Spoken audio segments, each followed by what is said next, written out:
I'm going to talk to you this evening on the subject of the spectrum of love.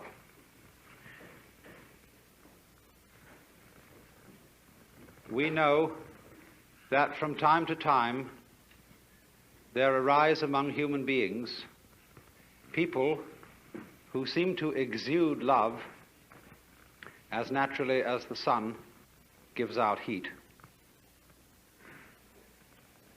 We would like to be like that, and by and large, man's religions are attempts to cultivate that same power in ordinary people.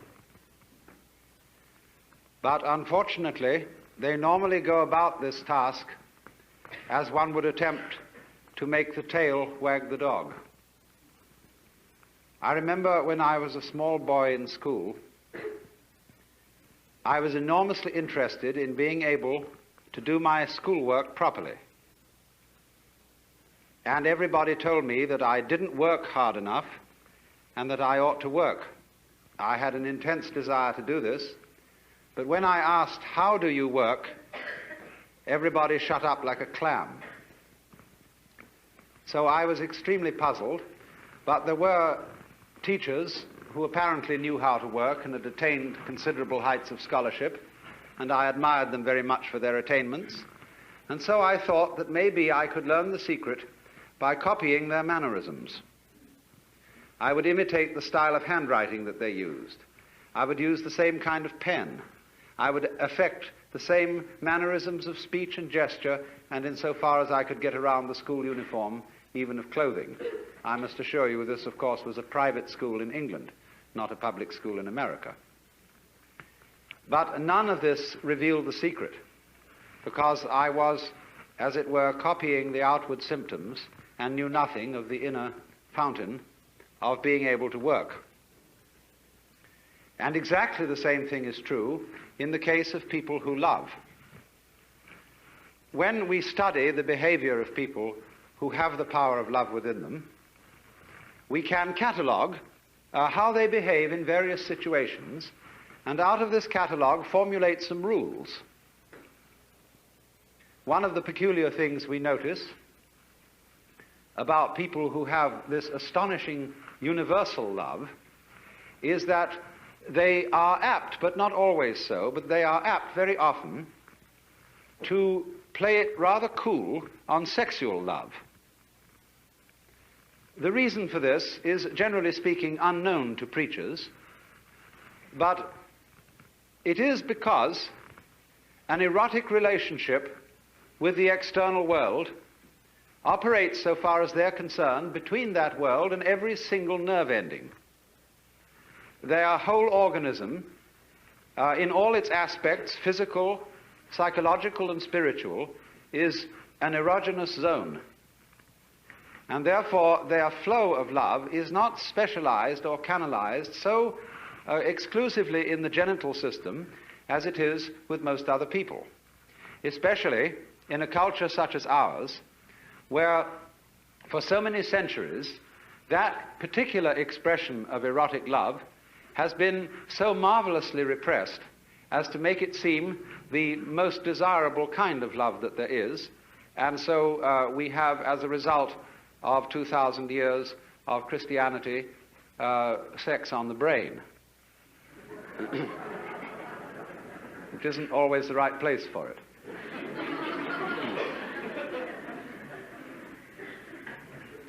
Of course, also, people who exude love are apt to give things away. They are, in every way, like rivers. They stream. And so when they collect possessions and things that they like, they are apt to give them to other people, because have you ever noticed that when you start giving things away, you keep getting more? In the same way as you empty you create a vacuum, nature abhors a vacuum, and more flows in. So, noticing this, the codifiers of loving behavior write down that you should give so much money to tax-deductible institutions and to the poor, and that you should be nice to people, that you should act towards your relatives and your friends and indeed even your enemies as if you love them, even if you don't. And of course, for Christians and Jews and believers in God, there is a peculiarly difficult task enjoined upon us, namely, that thou shalt love the Lord thy God. And not only here, going through the motions of it externally, but with all your heart, with all your soul, and with all your mind. And that is, of course, very demanding indeed. But you see what is happening. It is as if, for example, we admired the music of a certain composer, and having studied his style very thoroughly, we draw up rules of musical composition based on the behavior of this composer. We then go to send our children to music school, where they learn these rules, in the hope that if they apply them, they also will turn into first-class musicians, which they usually fail to do. Because what might be called the technique of music, as well as the technique of morals, as well as, say, the technique of speech, of language, is very valuable because it gives you something to express if, and I repeat, if you have anything to express. But if you don't have anything to say, not even the greatest mastery of English will stand you in good stead unless you can manage to fool your listeners by talking beautiful nonsense and make it sound profound. Now, so the question and the puzzle remains. You cannot imitate this thing. There is no way of getting it, and yet it is absolutely essential that we have it. Because obviously, the human race is not going to flourish harmoniously unless we are enabled to love each other. But the question is, how do you get it? Is it something you simply have to contract like measles? Or is, as theologians say, is it a gift of divine grace, which somehow is dished out to some but not to others? And if there is no way of getting divine grace by anything you do, as the Calvinists aver, then we'd better just sit around and wait until something happens, although Calvinists never did that. They were almost depressingly energetic. But surely we can't be left in that kind of a hopeless situation. There must be some way of getting the grace or getting divine charity or love, some sort of wangle, some sort of way in which we can, as it were, open ourselves so as to become conduit pipes for the flow. And so the more subtle preachers try to see if we can open ourselves and teach methods of meditation and spiritual discipline in the hope that we can contact this power. The less subtle preachers simply say, you don't have enough faith, you don't have enough guts, you don't have enough willpower. If you only put your shoulder to the wheel and shoved, you would be, of course, an exemplar and a saint. Actually, you will only be an extremely clever hypocrite. The whole history of religion is a history of the failure of preaching. Preaching is moral violence.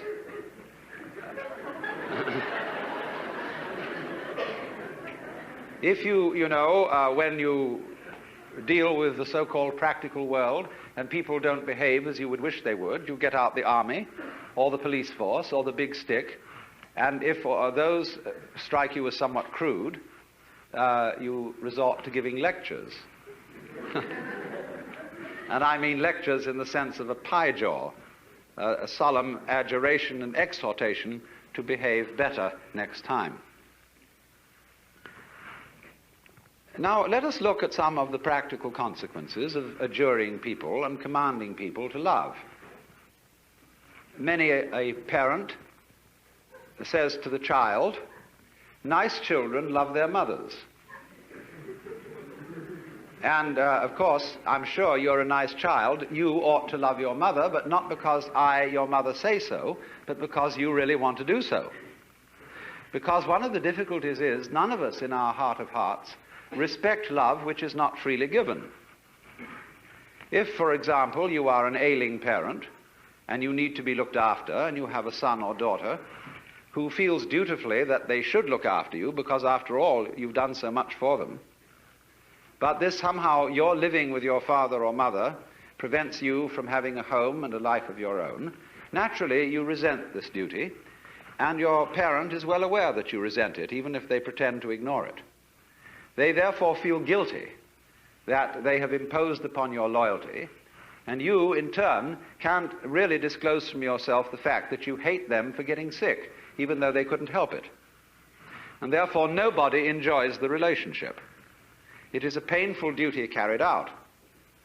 And the same thing would naturally happen if, after a number of years, having at the altar made a solemn and terrible promise that you would love your wife and husband, come what may, forever and ever, till death do you part, and then suddenly you find you really haven't the heart in you to do it anymore, then you feel guilty, and that you ought to love your wife, family, or whatever. And naturally, this is a sort of fiasco, as would be obvious, if you were to ask your wife, do you really love me? And she were to reply, I'm trying very hard to do so.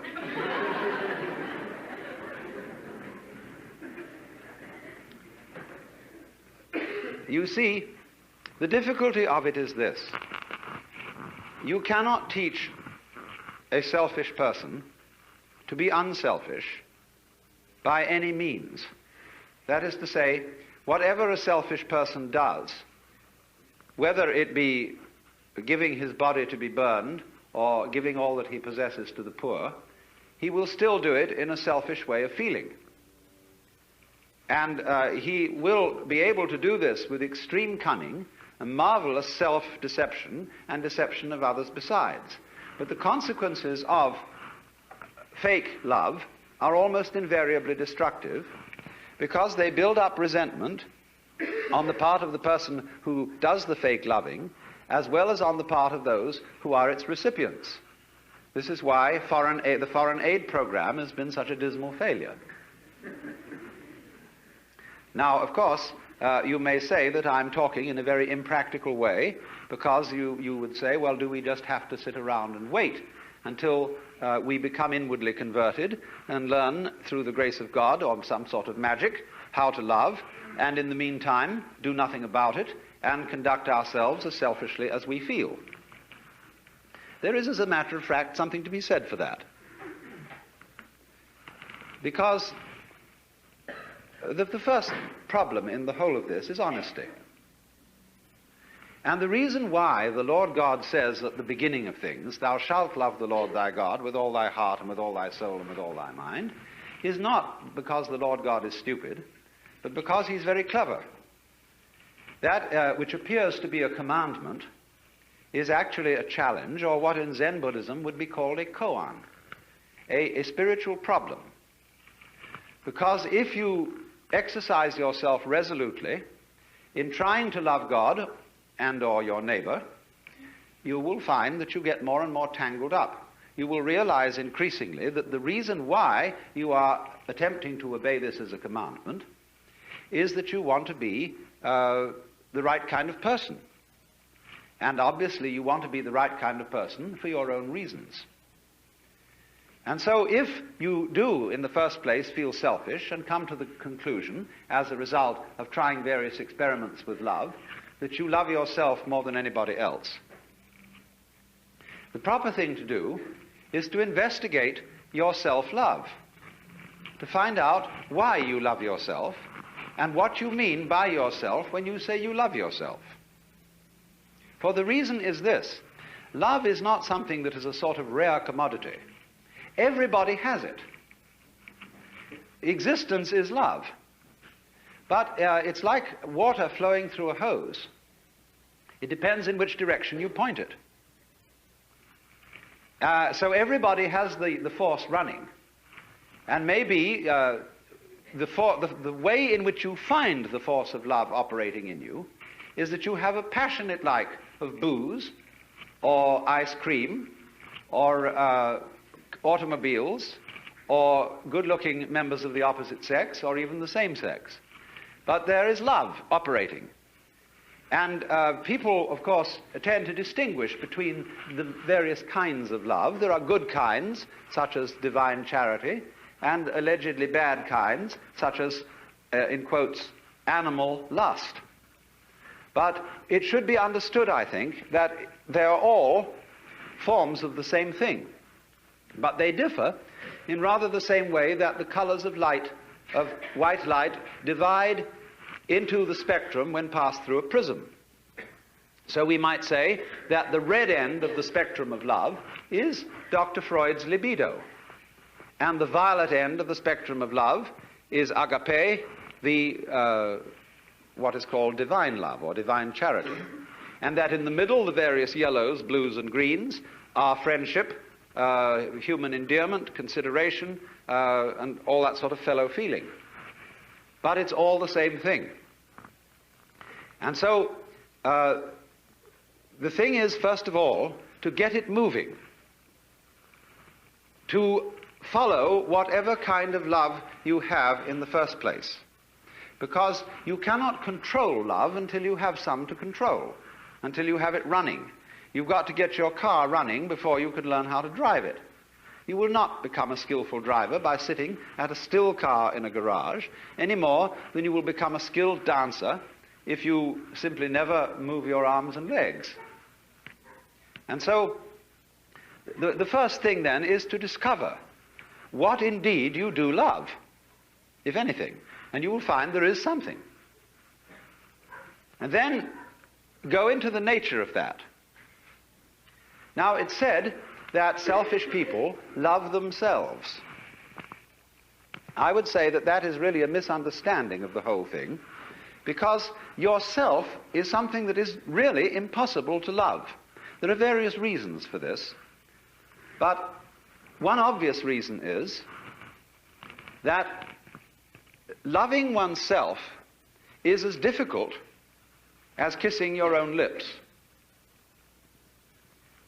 Oneself, when you try to focus on it, to love it or to know it, is oddly elusive. It always slips away like the pursued tail of a dog who is trying to get hold of his own tail. So to pursue your own end has some difficulties about it.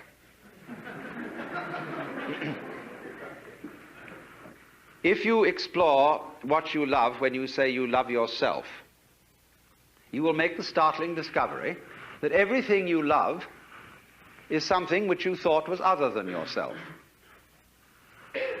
Even if it be very ordinary things such as ice cream or booze, in the conventional sense, booze is not you, nor is ice cream. It turns into you in a manner of speaking when you consume it, but then you don't have it anymore. And so you look around for more in order to love it once again. But so long as you love it, you see, it's never you. When you love people, even however selfishly you love them, because of the pleasant sensations they give to you, still, it is somebody else that you love.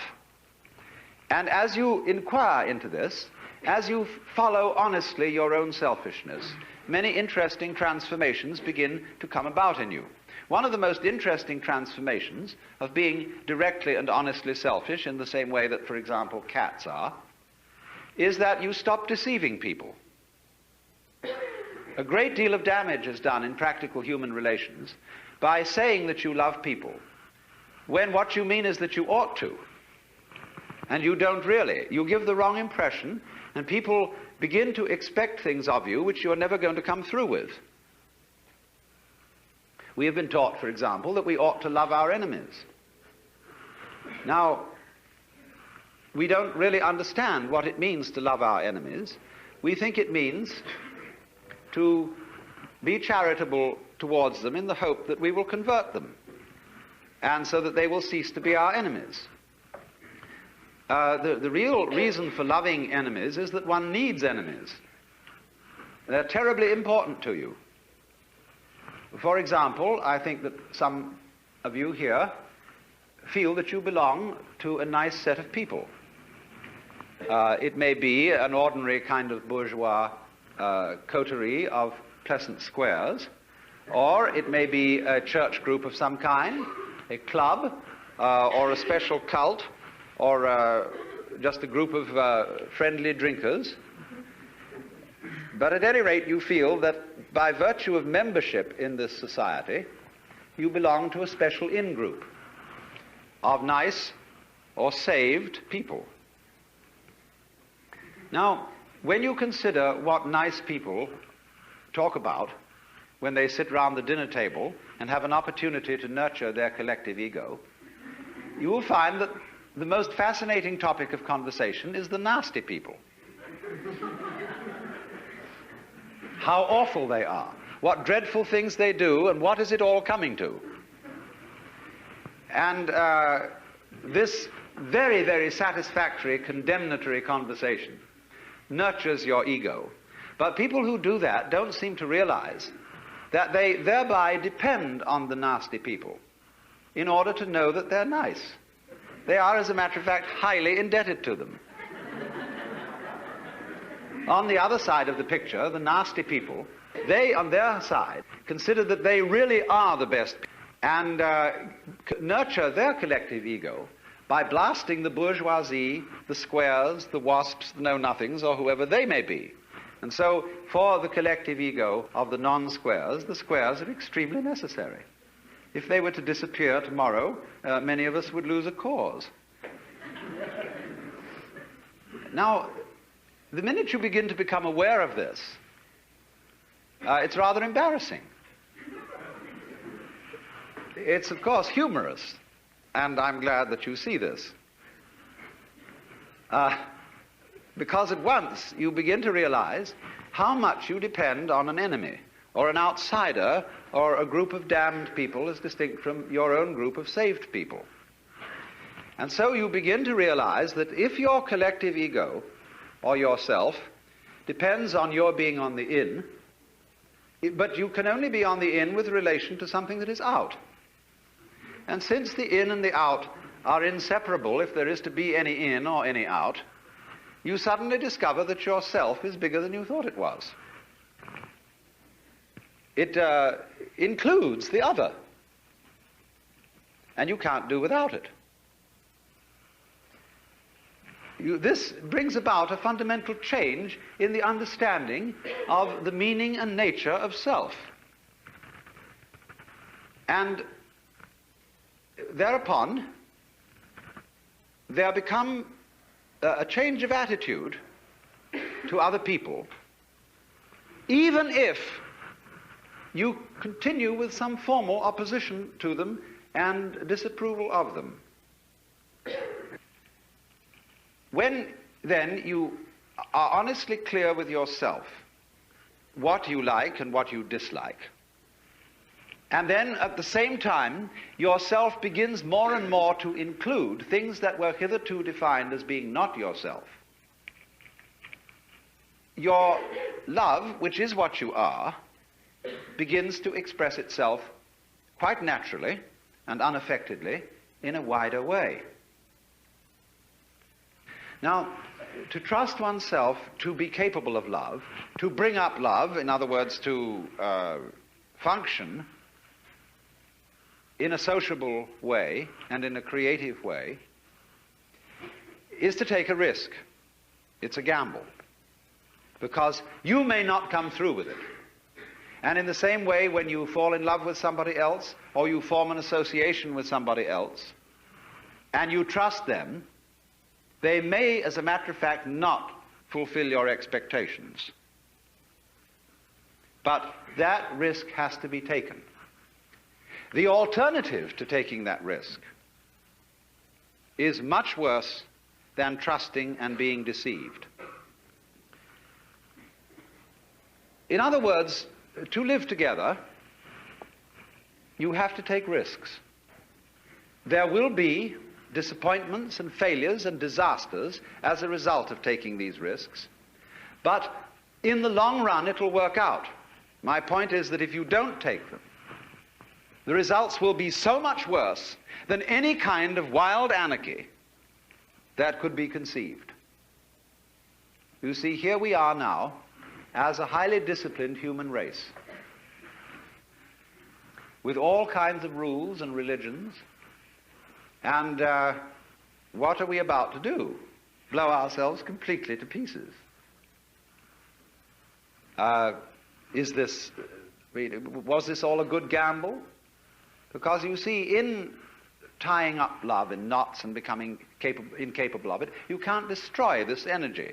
You turn it, when you won't love and you won't let it out, the thing comes out in the form of self-destruction. The alternative to self-love, in other words, is self-destruction. Because you won't take the risk of loving yourself properly, you will be compelled instead to destroy yourself. Because you see, in tying up love in knots and becoming incapable of it, you can't destroy this energy. You turn it, when you won't love and you won't let it out, the thing comes out in the form of self-destruction. The alternative to self-love, in other words, is self-destruction.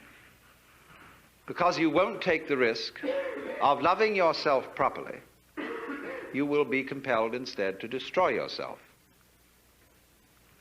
So, which would you rather have? Would you rather have a human race which isn't always very well controlled and sometimes runs amok a little bit, but on the whole continues to exist with a good deal of honesty and delight when delight is available? Or would you rather have the whole human race blown to pieces and cleaned off the planet, reducing the whole thing to a nice scoured rock with no dirty disease on it called life? But I repeat the point that is necessary to understand this whole thing, that love is a spectrum. There is not, as it were, nice love and nasty love, spiritual love and material love,